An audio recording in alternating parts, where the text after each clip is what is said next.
I'm sure. Oh, we're live. So, welcome to McChat's fan commentary. Once again, I'm Mike McG here with Max Andrews from 3 Geeks. How's it going? Yeah, it's going great since I saw you or talked to you 5 minutes ago. Yeah, man. So very much to kind of tie in with what we were talking about before, how binge-worthy this show is.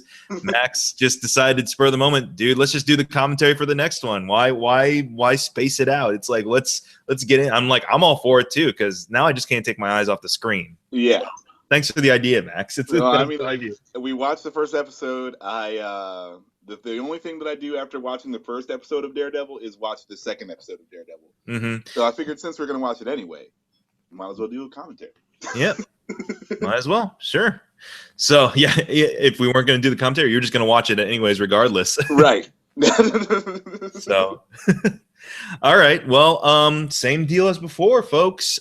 Make sure you have your episode 2 Cut Man from season 1 of Daredevil set up, or at least set up at starting point 0. And I'll count down from...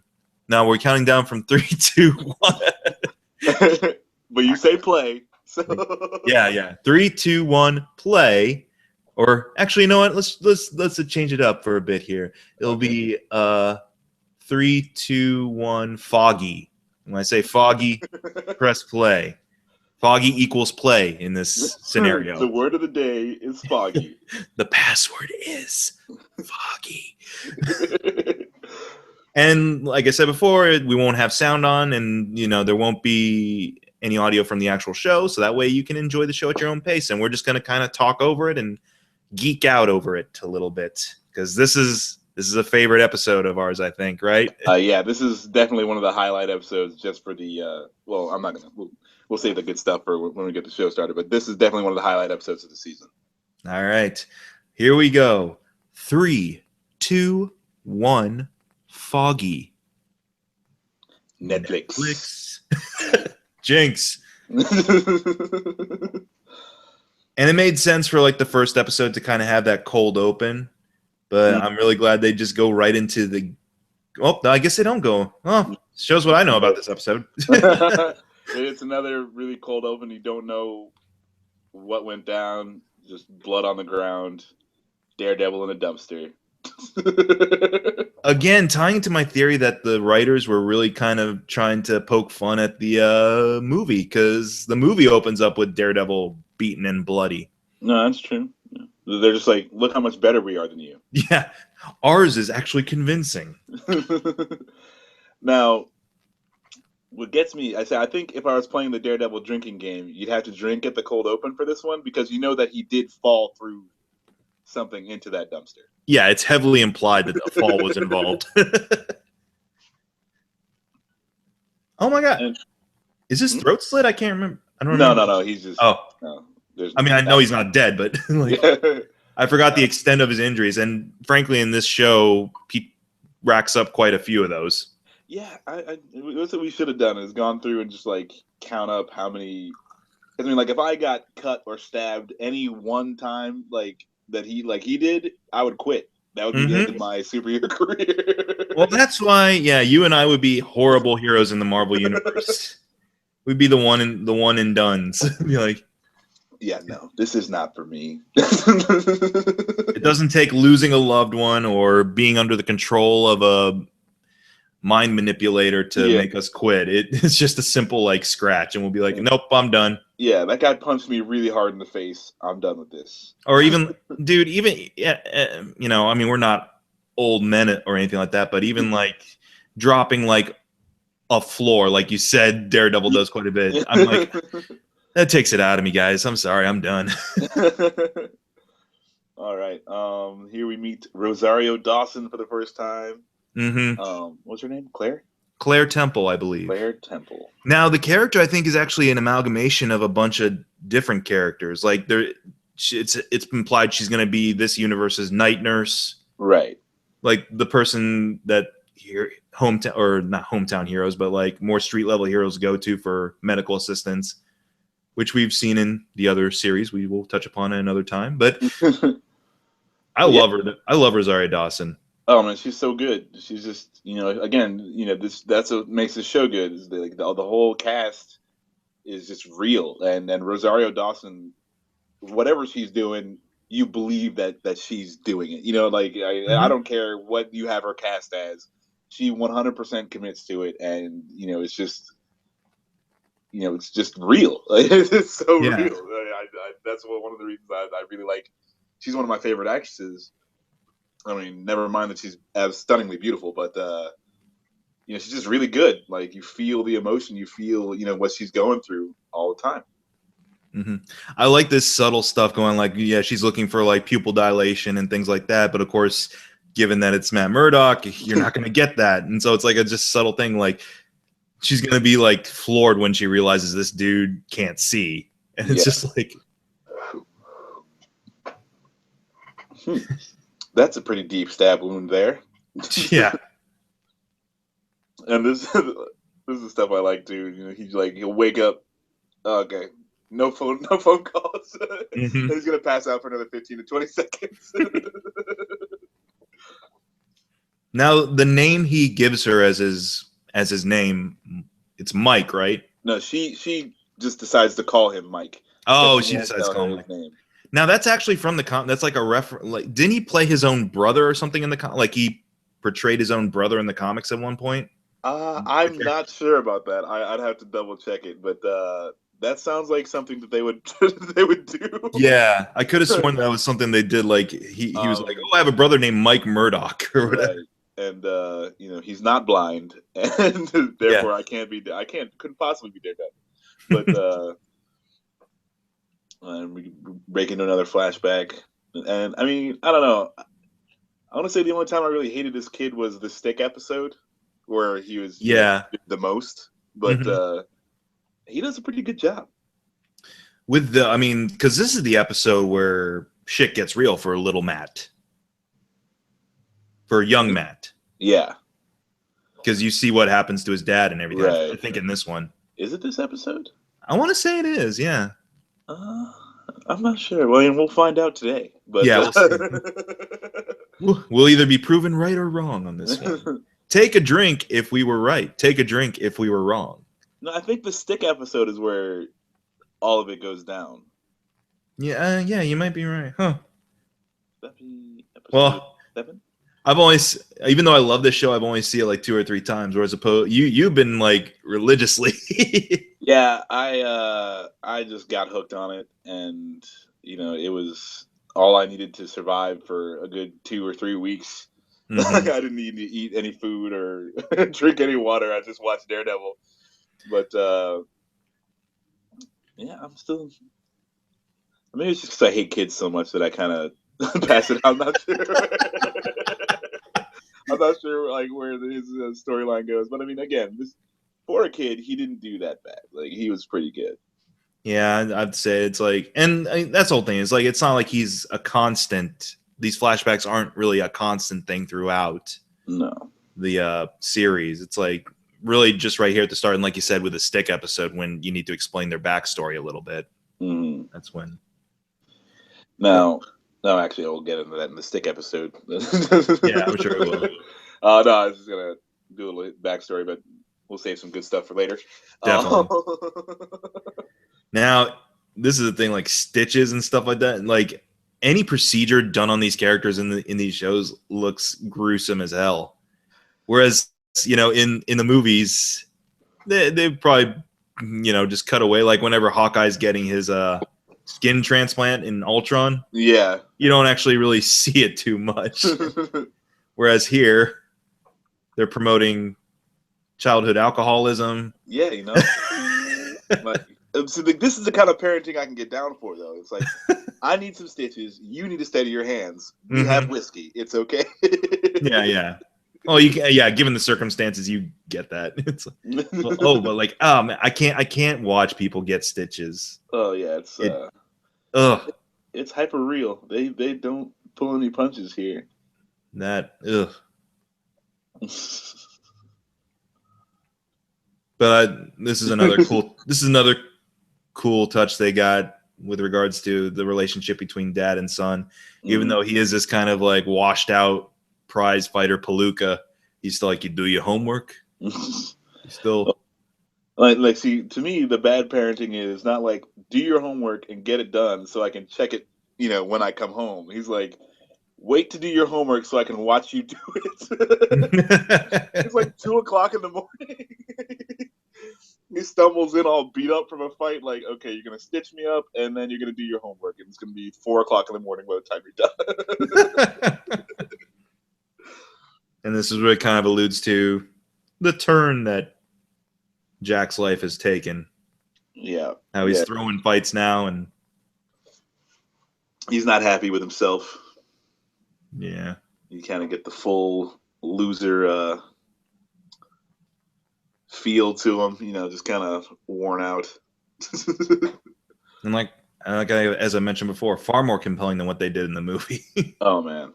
I mean, like, also to give them credit, like, they just had way more time. Yeah, definitely. And with the movie, they didn't want to make it a small story, so they just overstepped. They just tried to do too much, and because they wanted a big blockbuster, movie, but it didn't work for them. That makes me wonder, really. Yeah, given the time that the movie did come out, would a smaller story involving Daredevil have been possible, or even like appealing to anybody on the big screen? I absolutely think so. I mean, because like think about it like this: in that movie, you had Kingpin, Bullseye, Elektra, and those are all like 3 huge Daredevil. Like, I mean, any one of them by themselves could have been. I.e., take the show. You only deal with Kingpin. They mention Elektra once, and they don't even, not even by name. And it's like they had 13 hours, and all they do is Kingpin. You had 2 hours, and you threw in 3 of the biggest Daredevil villains of all time. All of whom can carry an arc on their own, honestly. Yeah, and they just tried way too hard. I think it would have been much better if it was just a one-on-one scenario. Yeah, Kingpin and somebody, but not all 3. You can't deal with all 3. It really makes me wonder, like, if there was an idea for a smaller Daredevil film at that time, because it was like rumored Guy Pearce was going to be Daredevil at one point or something, and that since this is like hot off the heels of the first Spider-Man, which as much as I love that first movie, crammed a lot in. Yeah, but like I wonder if they're just like, well, that worked for Spider-Man, hopefully it works for him too. Yeah, and also in movies, they feel like you need to have at least 2 villains for some strange reason. Yeah, I get that. Well, we'll see how that works out for certain franchises. Meanwhile, we got Karen and Foggy's banter back and forth, which is actually kind of really adorable, I thought. Yeah, it's really cool, and then it mostly just shows again her like emotional state. Like she doesn't want to leave. She can't cope with being at her house, and it's all those things that this like would happen to real people. Like you got a very traumatic, like she's framed for murder and then almost murdered in the same apartment. Yeah, so like it was and then almost murdered in prison. Yeah, But yeah, it would just be really hard to go back to that place, and to try to live there would be not easy psychologically. So I like that they really they took the time to do it. She's not just like taking a shower, walking over the blood stain, and like right. Well, it's one of those things like when she does go back to the apartment, like it's like she sees the stain and she's just like, that used to be my friend. And I love that. And I'll keep referring to this podcast just because I like the podcast. But when they mentioned it on the Fat Man and Batman stuff, when they were talking about Daredevil, where they're talking about basically why she's helping him and how her genuine commitment to that monologue, to those lines, to that motivation for that character of why she would go out of her way to help this total stranger dressed up all in black. And then Rosario Dawson just kills it. She's like, hey, I heard about, or I was at work, saw some chick scream for help. Somebody came and saved her. I saw 4 dudes come in, 19 broken bones between them. and she knows that there's somebody out there doing something, and saw the chance to help him and did it, and that's I don't know, it's really cool. I like how I like the character. I mean, I know they pulled from a few different characters, Yeah. the lore to kind of make her, but I like what they did. It's just it's still kind of believable. You're just like, well, she's a nurse. She's already used to helping people, so this isn't too much of a stretch for her. If there's a dude bleeding, for her to help. But also the idea of like how her character develops, not just in this show, but like as we'll find out in another one, like beyond that, and it becomes more of like a pay it forward for her in a way. Like, okay, this guy inspired her to help out in some way, and then she's like, so when someone else who might have similar abilities or similar issues or come to her, she's gonna pay it forward in that sense and be able to step up. Yep. I think it'd be kind of cool if at one point, maybe like whenever the Spider-Man movie comes into play, and let's just say he's swinging around Hell's Kitchen, gets into some mischief or whatever, and she gets to show up in a cameo. I mean, and that's the thing too. With these, with the New York heroes, you could easily have any of them cross any of their paths. It'd be very easy to just throw them in. So I would like to see her in the Spider-Man movie. I'd love to see Daredevil in the Spider-Man movie. Yeah,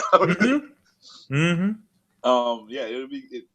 As long as they're not trying to make them do too much. Well, yeah, don't force it too much, but like a reference, a subtle reference you can afford, maybe. Yeah, that'd be great. Yeah, I'm excited to see where that goes too. Well, hopefully by the time Spider-Man comes out, there'll be a whole Heroes for Hire roster around. It's like, yeah. Yeah, unfortunately, my Iron Fist is having a bit of trouble apparently, but can't figure out how they want to do it. But to me, even that's good. Like they're like, hey, we wanted to do Iron Fist, we just can't seem to find a way to make it work. I'd rather you not do it than make a bad show or whatever. And that seems to be the route that they're going. But they're not doing the cash grab. They actually care about the quality of their work. Yeah. Yep. They got to be able to approach it correctly and present it correctly and have a distinct look and, structure for it before getting into it just for the money. Man, whenever someone gets Pulp Fiction like this, they have a couple of these in the show. Jeez Louise, man. That's rough. That's the one thing I don't know if I've ever told you this, but the one thing I really can't stand in movies is when they show needles.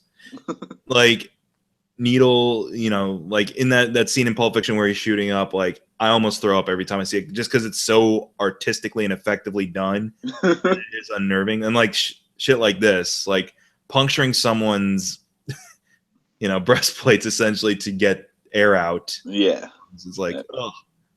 But I like also it's like medically sound, like that stuff actually happens. I mean, like in real life, I won't have a problem with it. Like I can watch myself get blood drawn. I can watch someone take blood from me, but at the same time, like I can't watch it on the big screen. Something about it, it's just like, oh, you're too good at showing it.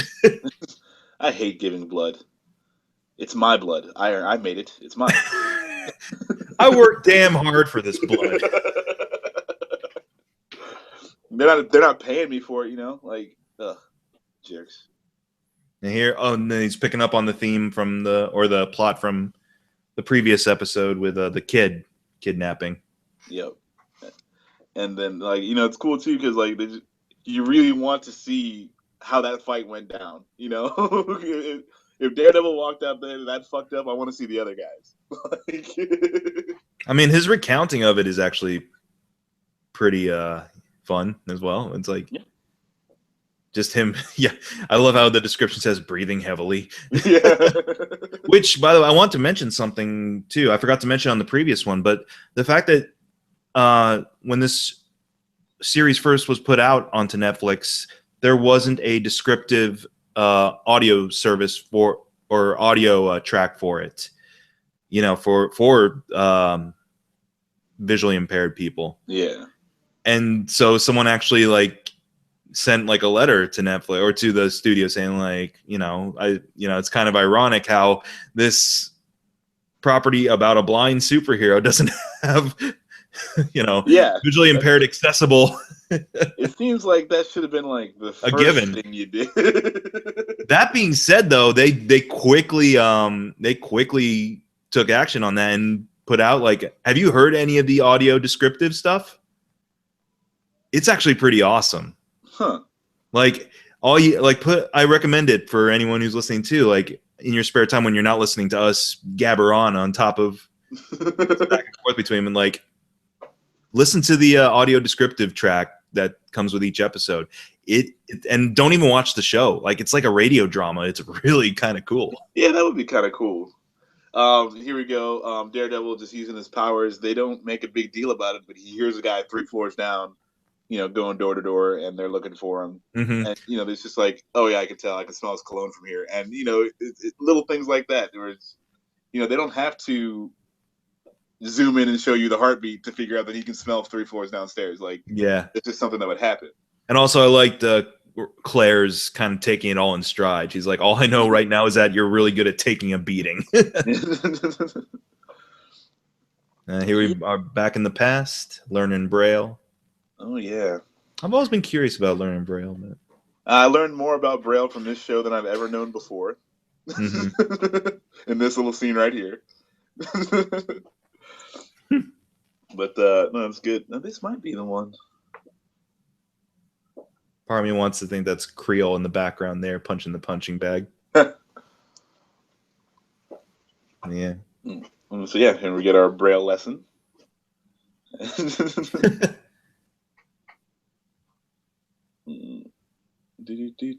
Now at this point, like are his senses really like attuned now, or is it until Stick comes around that he really gets attuned with his senses? Well, like the thing that they do in this one, when he rings the bell, you see Matt like that was really hard for him to deal with.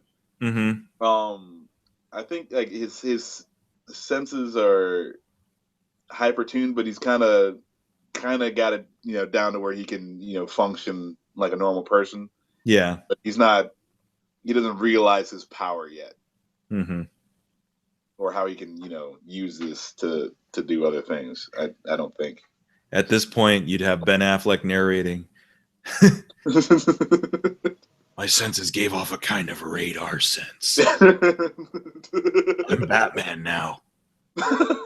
I'm actually excited to see him do as Batman. I'm excited. Here's what I'll take away from the Daredevil movie is like, you know what? That was kind of a training ground, as it were, for for the hero he really wanted to be. Because Ben Affleck is a Batman fan essentially, and I think it was Kevin Smith saying like the only reason Ben Affleck took the role of Daredevil was because like, well, at that point they're not gonna make any other Batman movies because this Nolan, and he's just like, Daredevil's pretty cool. He's pretty close. I like Daredevil. I'll give it a try. Mm-hmm. But yeah, I'm looking forward to his Batman. Which honestly, Daredevil takes a lot of cues from Batman. Yeah, they're both dark. They're both in a New York style city. They both like beat people up. They're orphans. Orphans. Yeah, they're both orphans.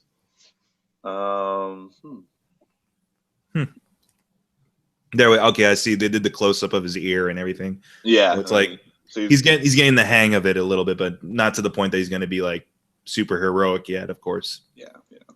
But he's learning. In the never mind. I lost my train of thought on that one. Sorry. we're so captivated by what's actually going on the screen that I'm just like I'm trying to think. Oh, that's cool. That's cool. But it's just a really quick, easy way to show him, using his powers and not just being, because like I guess they could have darkened the whole room and just had like the guy stand, like you show them under a spotlight, so like listening to. They could have done something like that, but that's how I imagine a Daredevil Broadway musical would have looked like. Yes, he's on one side of the room, then all of a sudden kill the lights. There's a spotlight on the people he's focusing on, and they only speak in song. Yeah, that would have been good. I think that would have worked in the show too. They should have tried at least one episode. You had Spider-Man turn off the dark. Now you have Daredevil. It's always dark.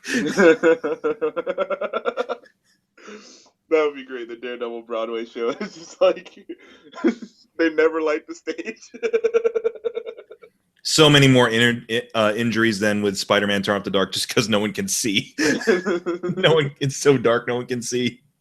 Yep. Just wandering off stage. Now, I like her kind of like, this isn't normal regardless. Like, I'm gonna try to maintain the peace as best I can, but yeah, like who wants to see somebody get stabbed by a stab victim? Yeah.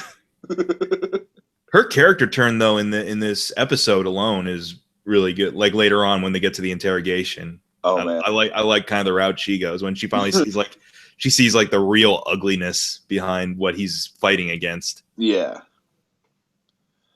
And then one of my favorite little moments in this series is later on when with her, and like again she just pulls it off. Just like when she gets captured.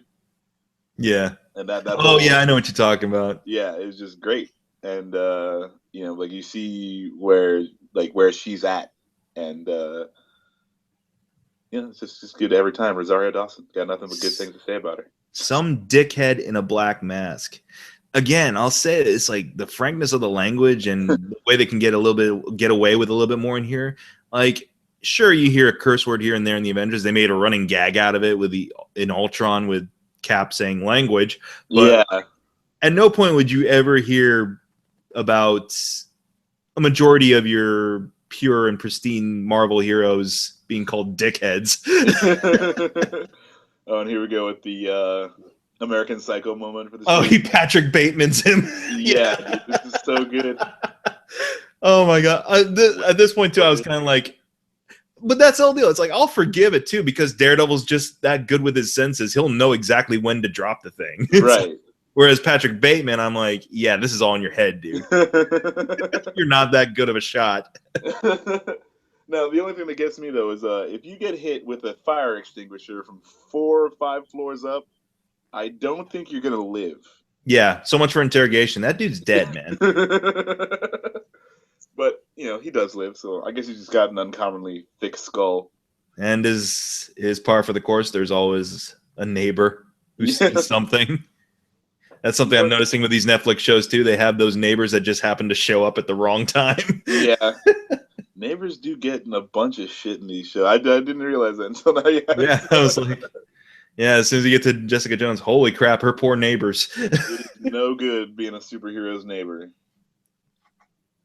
I like this, just kind of hanging out at the bar. Yeah. But I mean, like, it's cool too. It's like, hey, we helped her with this, we helped them with that. Like, they're local guys, they've been around, so like this is cool too, just to get the feel of the, who these people are and where they're at. Yeah. Like, and part of the appeal definitely of this guy who plays Fog, I can't remember, is it Eldon? Is that his name? Eldon Hudson or something like that? I don't know. I'm about to IMDb it. But part of the appeal, I think, of his character is that, Foggy's very jokey, very kind of whimsical and lighthearted. So when he's kind of saying this stuff about like, oh yeah, we helped this guy out and this guy out, you can't tell if he's being serious or not at first, but then like he gets sincere, like he gets very like sincere and serious and sympathizes a lot with Karen in this aspect. So it's like it's a fun little moment.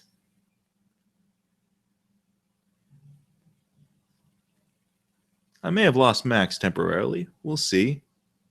We'll see if he comes back. Hey, he's back. Yep. Sorry, dude. I pressed too many buttons all at the same time. The show must go on. It's all good. All right. I'm still trying to find out about Foggy, but no problem. I think his name is like Eldon or something like that. So it's a name that like sticks out. But yeah, it's like, again, it's one of these like scenes dealing with just people hanging out at a bar. Where in another show where I'm just like, let's get back to the superheroics, but I don't really mind it in this one. Yeah, because I mean, yeah, he's like interested in what they're. It's like they're the normal people. You're just like, what would it be like, like if your best friend turned out to be a superhero, and or again, what Karen's going through as like, I just don't want to fucking go home. It's super scary there. Yeah, she says I can't get Danny's blood out of the carpet. It's like, Eldon Henson is his name. Yeah, that's what it was. I was like, it's either Eldon Munson or Eldon Henson. I'm like, yeah. Oh, I see. So I'm looking through this cast now, and I'm getting all kinds of spoilers because they cast Elektra, they cast Punisher. They got a whole bunch of people on here you shouldn't even be looking at. Well, I mean, we all know who Punisher is at this point. Yeah. Well, yeah, that's true. That was pretty big news. But they did cast Elektra. So I think I know the girl from Elektra. She was in that most recent GI Joe movie. Oh, that sucks. But here's what I said before. It's like, you know what? If you give her something substantial, I'm sure she'll do great with it. Yep, she definitely was in that GI Joe movie. Yep. Oh, it's terrible. But you know, she wasn't asked to do much really in that movie. So in this show, where I'm sure they'll give her a well fleshed out character. Yeah, and I got no hate for this show. After Jessica Jones, I'm just like, you guys just do whatever. I'm just gonna be happy. Definitely.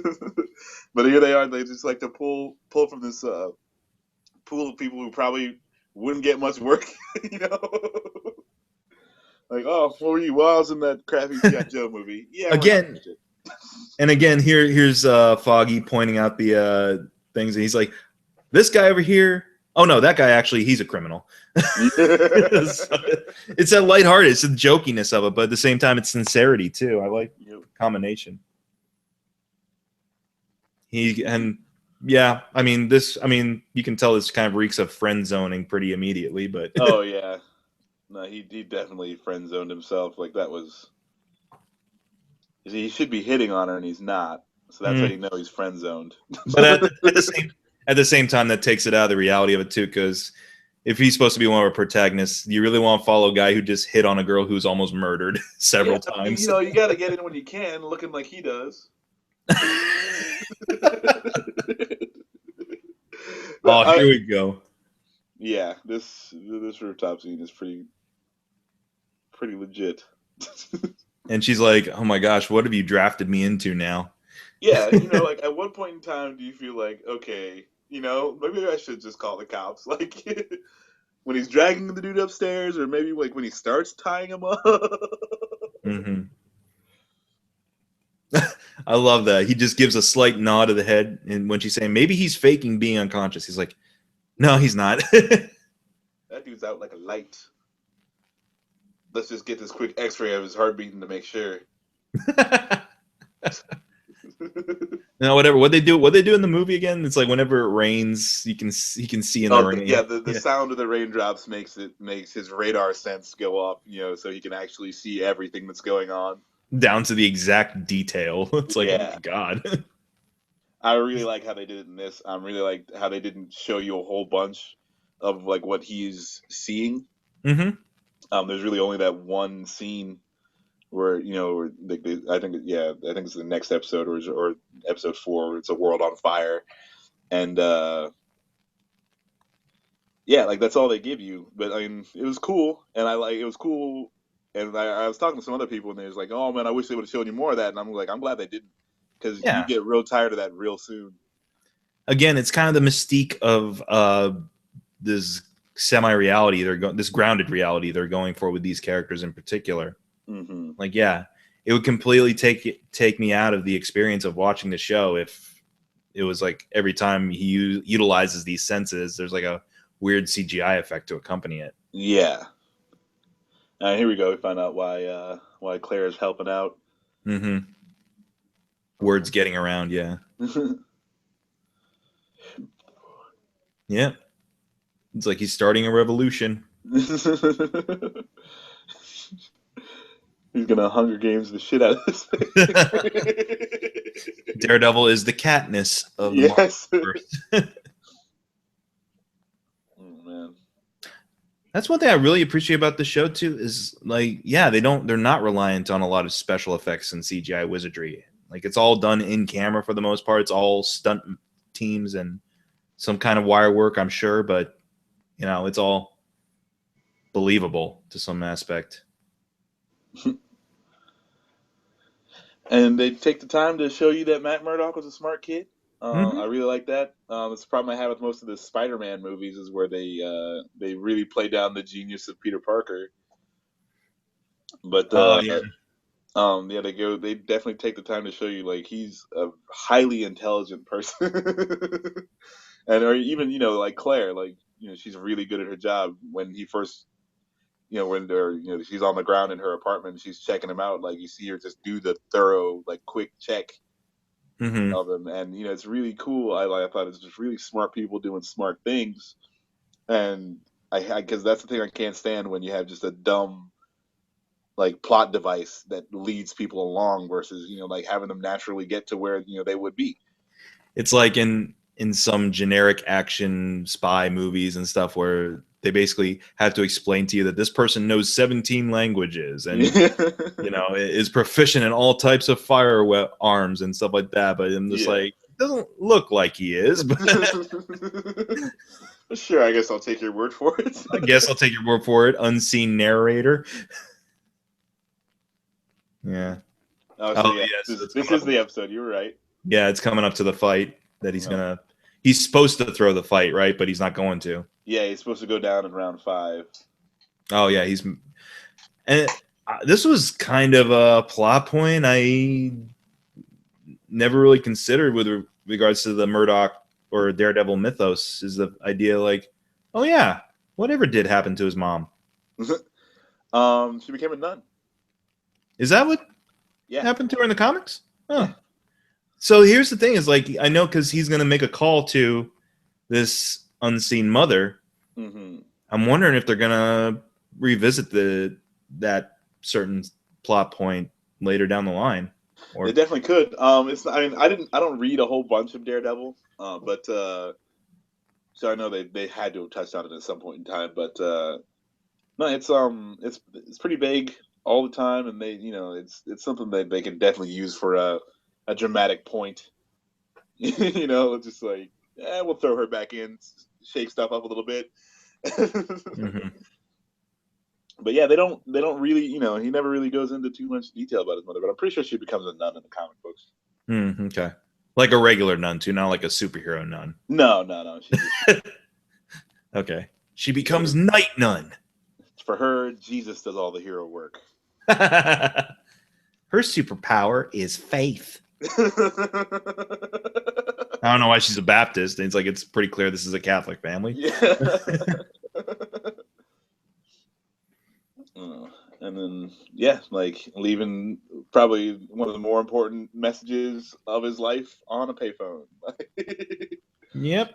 And apparently she really didn't follow through so much on this. That's the thing, too, because, he ends up in that orphanage or whatever. It's a Catholic orphanage, so I don't know if that was her hand in it or not. Like that's where he's like little subtle things like that.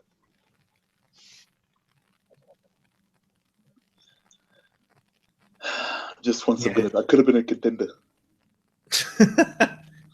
All he has to do is like the Brando like brow wipe, run his hand through his hair to look a lot like Brando. Yep. And this is why, if my work friends showed up to my house drunk, banging on my door. That's why I never tell my work friends where I live. Yeah, man. That's just no bueno. It's not a good situation.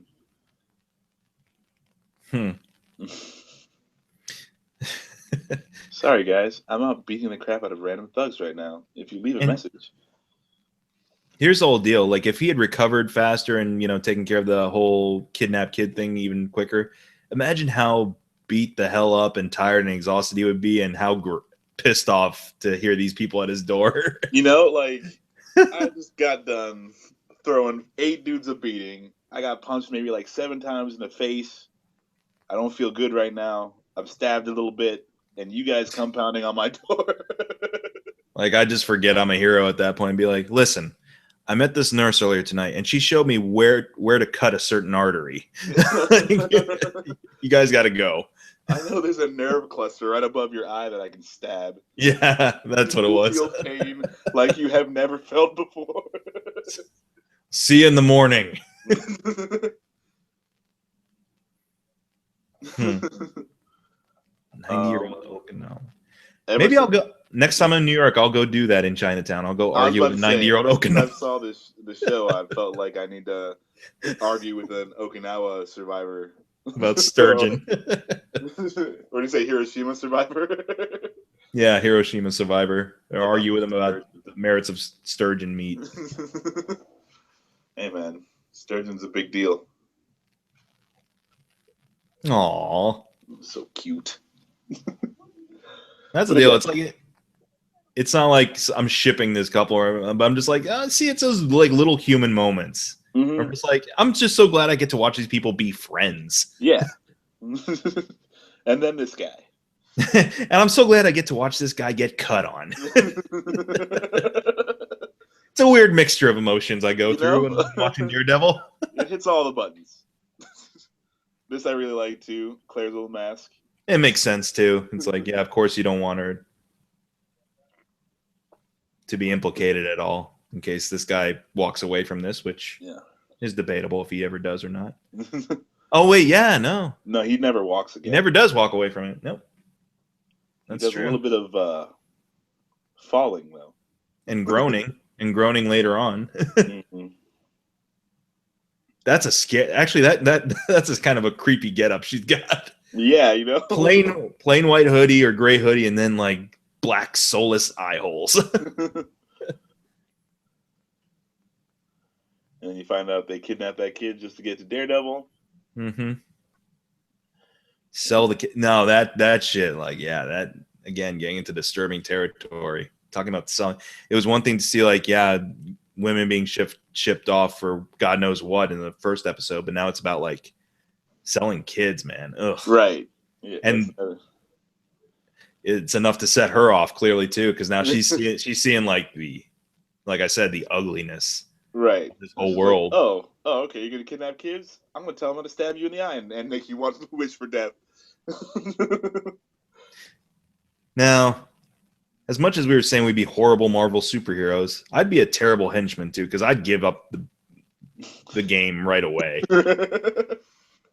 Consequences be damned. Like, I would be that one henchman from Iron Man 3 who's like, hey man, I just work here. These are weird people. Yeah, you know, like, this is not what I signed up for. And here we go. Benefits are great. Here's the how will I know when I find? Oh, oh man, Claire, you're cold as ice. Jeez. Yep. I love her, the breathing heavy and so forth through the mask. Like, yeah, she's like getting into it too, or not like getting into it, but she's like, justice. Yeah, justice. Also, I feel like, you know, this is the first time she's ever watched somebody get tortured. Mm-hmm. You know, so like, and you can even tell through the mask, like she's going through a lot. Like, it's not easy for her to watch, even though like this guy just got done talking about selling kids. You know, it's still not. Yeah. It's hard for her to cope with it. I love that line where he's saying, it's like, I'll go through, you know, it's like, doesn't matter how many, I'll just find someone else and we'll keep going through all of y'all until this. Yep. I mean, he doesn't say y'all, but Daredevil goes hillbilly. I'm doing this because I enjoy it. I like hurting you, boy. Gives me a rush.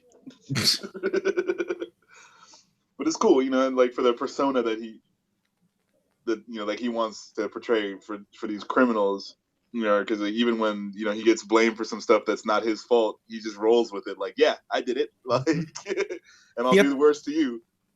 I did that. Me.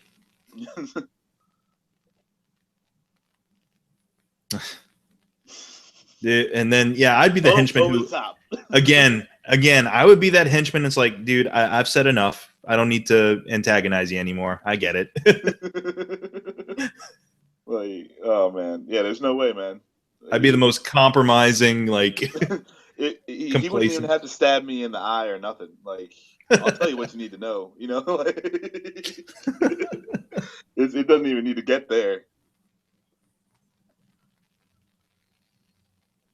And then here we go. I mean, cut the rope. You know, it's like, okay, I got all the information I need. Let me suit up and then, you know, get going. Even though I've been stabbed 3 times, I got a cracked rib.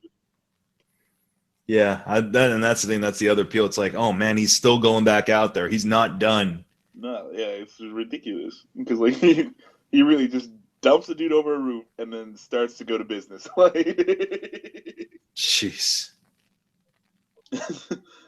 so was that the same trash can that he was in? Wouldn't that? Yeah, I think so. Perhaps. I guess fair is fair. Yeah. He's got an irony sense to go along with his radar sense. Mm-hmm. Oh man. Oh yeah. Oh, sorry. What's that? How many episodes did it take you to like stop comparing it to the movie? Honestly, I mean, there's no comparison. I mean, That's this fair. is by far the superior product. But again, it was just those parallels of. It was just those parallels of like there's certain beats, there's certain story beats that are taking place that I'm like, that's really familiar. Yeah, yeah, it's like obviously this is the Daredevil story, so it's like Yeah. these are the things they did the same, but there's so much better. Like everything's so much better in this.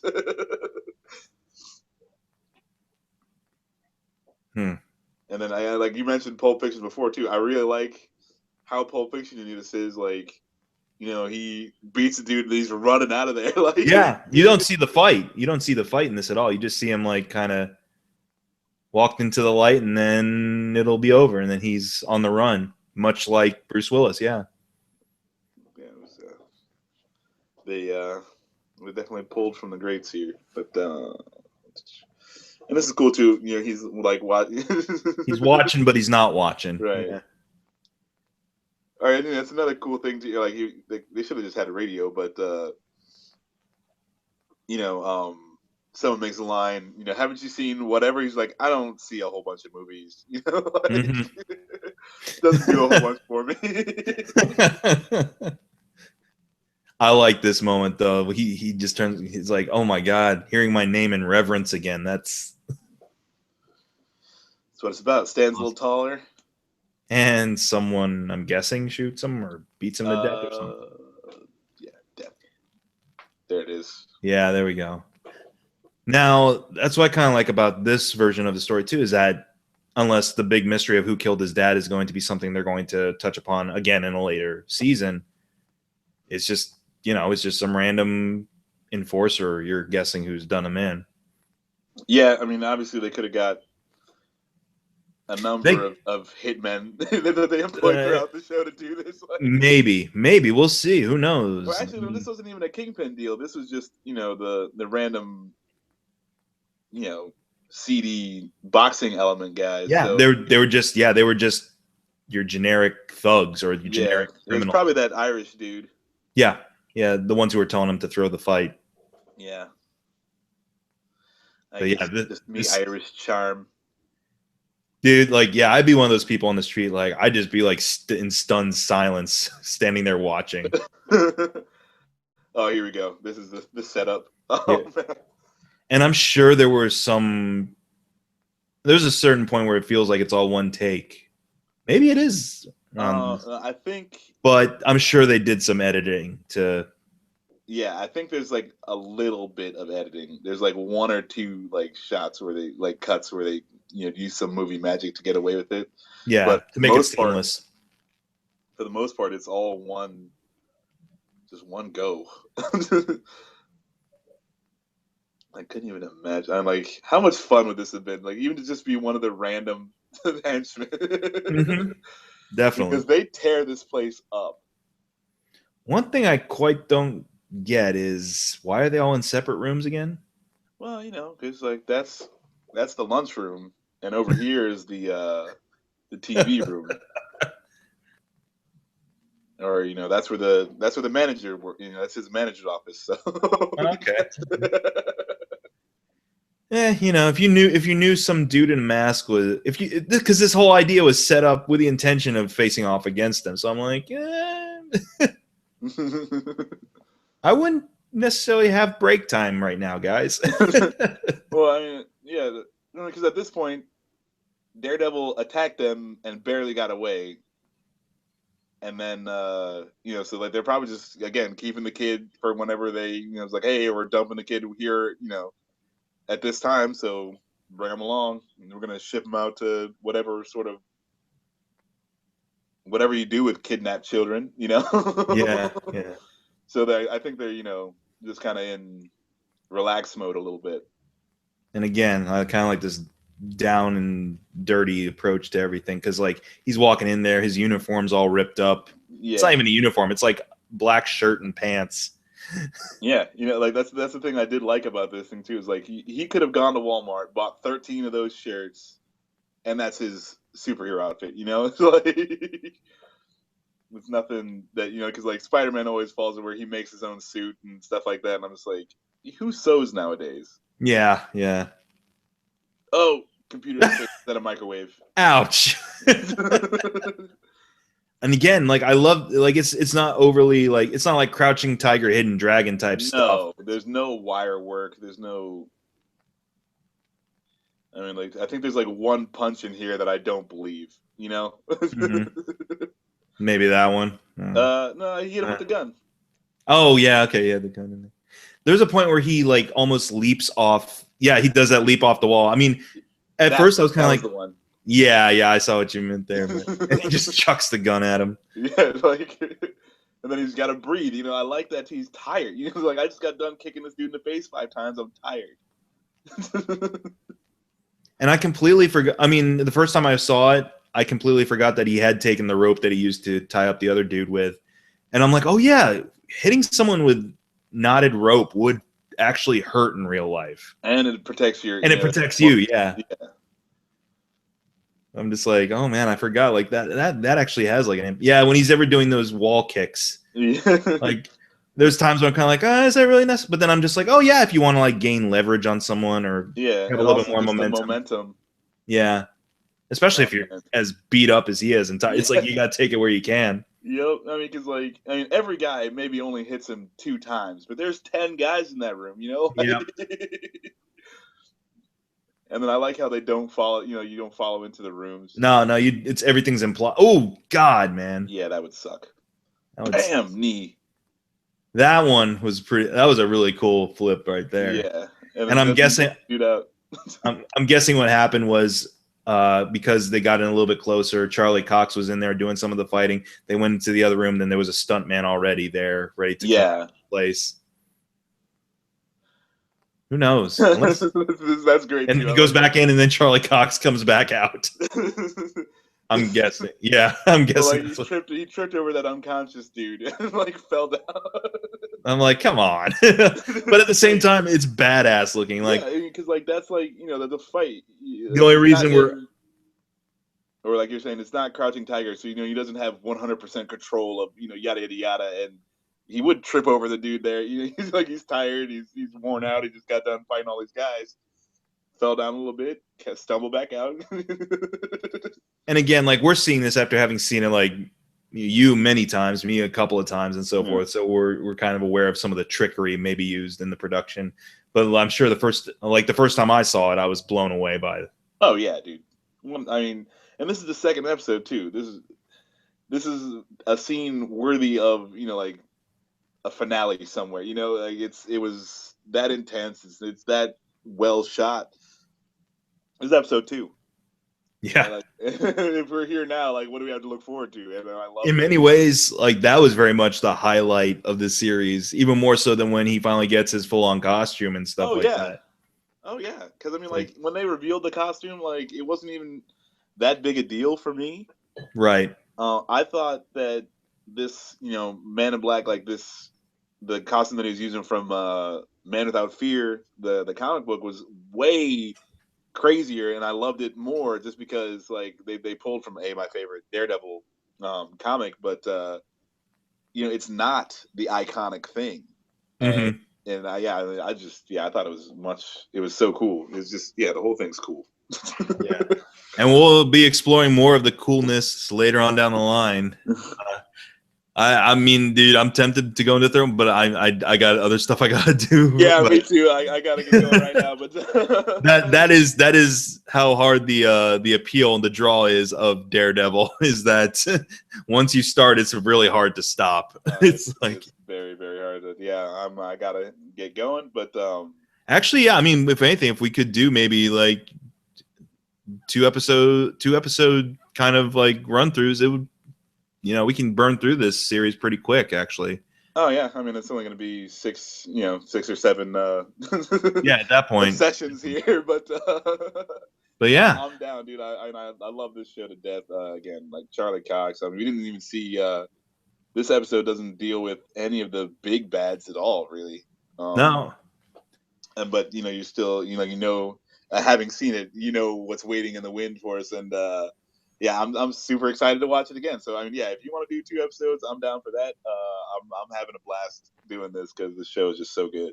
Yeah, definitely. Well, we'll definitely try to bring more of that here. But thanks so much for listening to the McChats fan commentary on Daredevil episode 2, Cut Man, with Max Andrews from 3 Geeks Network. And as always, I'm Mike McGee. We'll see you next time. Bye.